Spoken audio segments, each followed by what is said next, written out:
Hello दोस्तों,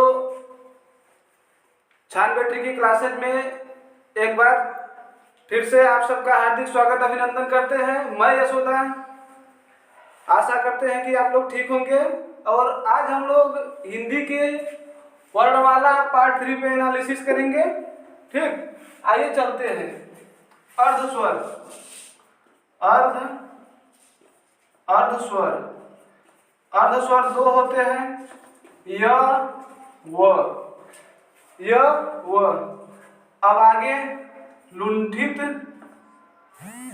लुंठित व्यंजन, लुंठित व्यंजन, लुंठित व्यंजन र होता है, लुंठित व्यंजन र होता है। इसको उच्चारण करते समय जीभ लुढ़क जाती है। बोलिए र, र, र। लुंठित व्यंजन हमारा र हो गया। और आगे चलते हैं पार्श्विक, पार्श्विक व्यंजन, पार्श्विक व्यंजन हमारा ल होता है। ल को उच्चारण करते समय हमारा जो जीभ होता है, जीभ के दोनों बगल से वायु निकल जाती है। बोलिए ल, ल, ल।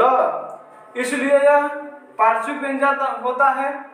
नासिक के व्यंजन तो आप दोस्तों जानते ही होंगे। नासिक के, नासिक के व्यंजन, नासिक के व्यंजन क वर्ग से प वर्ग तक हर पांचवा अक्षर होता है। क, अंगा, इया, ड़, न, म, पांचवा वर्ग नासिक के व्यंजन होता है।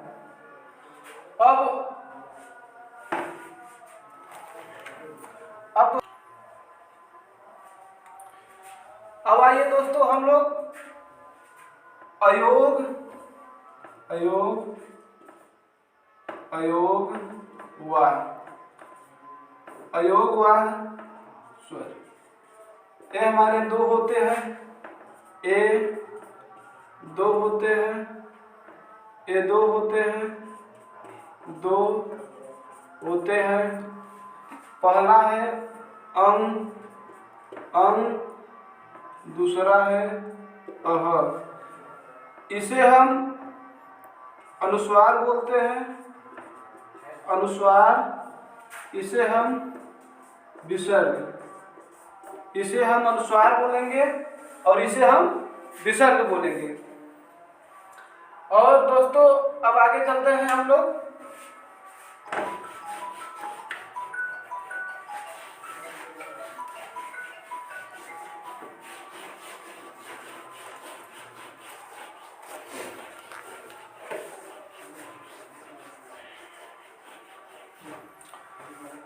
तब आइए दोस्तों, हम लोग पूरा वर्ड का ही एनालिसिस करेंगे, कहाँ से हम उच्चारित करते हैं। जैसे देखिए कंठ, कंठ में क वर्ग,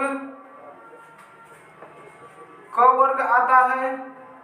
क वर्ग, क से अंगा तक, क से अंगा तक क वर्ग यानी पांचों अक्षर क से अंगा तक आता है। और अ,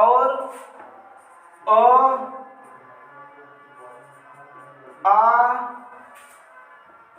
और ह, ये हमारा कंठ से उच्चारित होता है। और तालु से, तालु से, तालु से च वर्ग आता है। च वर्ग, च वर्ग में क्या क्या आएगा? च वर्ग में च से लेकर इया तक, च से लेकर इया तक पहला, दूसरा, तीसरा, चौथा, पांचवा, च, छ, ज, झ, इया। और क्या आएगा? ई, ई। और हमारा अब आते हैं इसमें मूर्धा, मूर्धा, मूर्धा गाते हैं। इसमें दोस्तों ट वर्ग, ट वर्ग, ट वर्ग, ट वर्ग में ट से लेकर ट से ड़ तक, ट वर्ग में से ड़ तक, ट वर्ग में ट से ड़ तक। इसके बाद इसमें उच्छिष्ट व्यंजन भी आता है। उच्छिष्ट व्यंजन, उच्छिष्ट व्यंजन ड, ड और ढ, ड और ढ और स्र, री, री भी आता है, री भी और स भी आता है। और इसमें आते हैं कंठ हो गया, ताल हो गया, मूर्धा। इसके बाद आता है दंत। दंत में हम लोग त वर्ग, त वर्ग, त वर्ग, त से लेकर न तक, त से लेकर न तक, त से लेकर न तक। और इसके बाद इसमें हमारा दंत हो गया। अब आगे आते हैं हम ओष्ठ, ओष्ठ, ओष्ठ, ओष्ठ में क्या आता है? प वर्ग, प वर्ग, प वर्ग, प से म तक, प से म तक और उ, ये दोनों आते हैं। और अब हम आते हैं दोस्तों दंतोष्ठ, दंतोष्ठ, दंतोष्ठ हमारा, दंतोष्ठ हमारा व, दंतोष्ठ हमारा व होता है। और उच्छिष्ट व्यंजन जानते हैं दोस्तों, ड और ढ होता है, ड और ढ होता है। और इसमें ताल में दोस्तों दो और आते हैं, स, स, स और य, स और य, दंतोष्ठ हो गया। अब आते हैं दोस्तों अघोष, अघोष व्यंजन, अघोष, अघोष व्यंजन, अघोष व्यंजन। अघोष व्यंजन हमारा जिसका क वर्ग से प वर्ग में स्पर्श व्यंजन में पहला दूसरा सभी अघोष व्यंजन होते हैं। और इसके साथ साथ इसके साथ साथ स, ख, स अघोष व्यंजन यानी पहला दूसरा। और स, ख, स। और दोस्तों इसमें आता है अब सघोष। क्या आता है दोस्तों? सघोष। सघोष में क वर्ग से लेकर प वर्ग वाले में तीसरा, चौथा और पांचवा, तीसरा, चौथा और पांचवा लेटर जो होता है हमारा अक्षर यह सघोष होता है, क वर्ग से प वर्ग तक। तथा इसमें सभी स्वर भी सघोष होते हैं, सभी स्वर सघोष होते हैं। और इसमें सघोष में स्वर उच्छिष्ट भी आ जाएगा। उच्छिष्ट व्यंजन जो दो होते हैं, उच्छिष्ट सघोष में उच्छिष्ट व्यंजन ढ और ड, ड और ढ। अब आते हैं दोस्तों, एक बार देख लीजिए। अब आते हैं हम लोग कंठ हो गया, ताल हो गया, मूर्धा, दंत, ओष्ठ, दंतोष्ठ, अघोष, सघोष। अब आते हैं हम प्राणत्व के आधार पर देखते हैं दोस्तों। प्राणत्व के आधार पे, प्राणत्व के आधार पे, प्राणत्व के आधार पे क्या बोलते हैं? प्राणत्व यानी हवा। प्राणत्व में दो प्रकार के कल बताए थे, अल्प प्राण अल्प प्राण और दूसरा महाप्राण। दूसरा क्या दोस्तों? महाप्राण। अल्प प्राण जिसमें कम वायु निकले और महाप्राण उच्चारित करने में जिसमें अधिक समय लगे उसे महाप्राण कहते हैं। जैसे क वर्ग में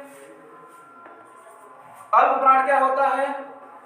क वर्ग से प वर्ग तक पहला, तीसरा और पांचवा। अच्छा, जैसे क वर्ग मान लीजिए हम ले रहे हैं।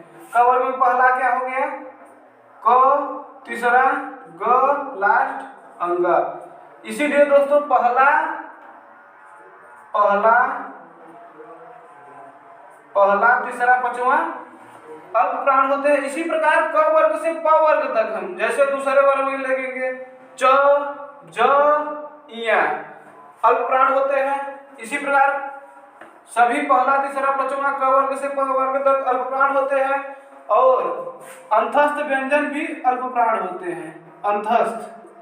अंतस्थ व्यंजन भी अल्प प्राण होते हैं। जैसे य, र, ल, व, ये भी क्या होते हैं? अल्प प्राण। महाप्राण।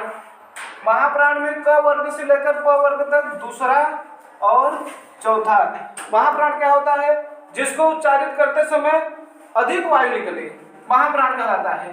क वर्ग से प वर्ग, इसे हम कैसे डिफाइन करेंगे? जैसे क वर्ग में प वर्ग ख हो गया और घ, इसके बोलते समय अधिक वायु निकलता है, इसलिए महाप्राण।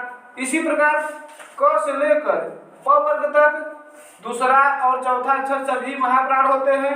इसके अलावा स, ख, स महाप्राण होते हैं। और दोस्तों नासिक के व्यंजन तो जानते ही होंगे। नासिक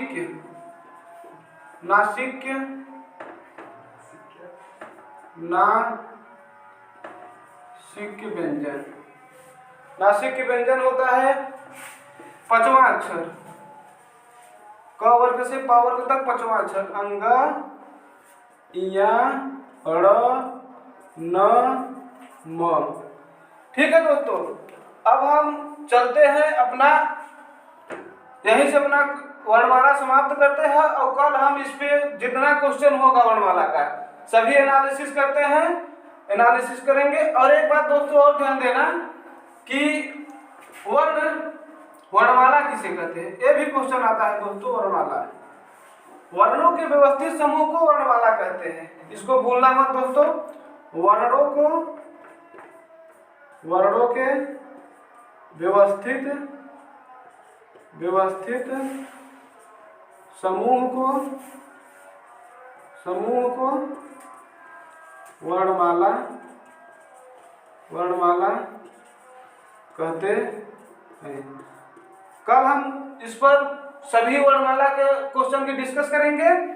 और दोस्तों अभी हमारा जानते हो नया चैनल, और हम अपना प्रयास करेंगे जहां तक अच्छा हो सके। और हम यहीं से अपना टॉपिक आज समाप्त करते हैं। जय हिंद, जय भारत।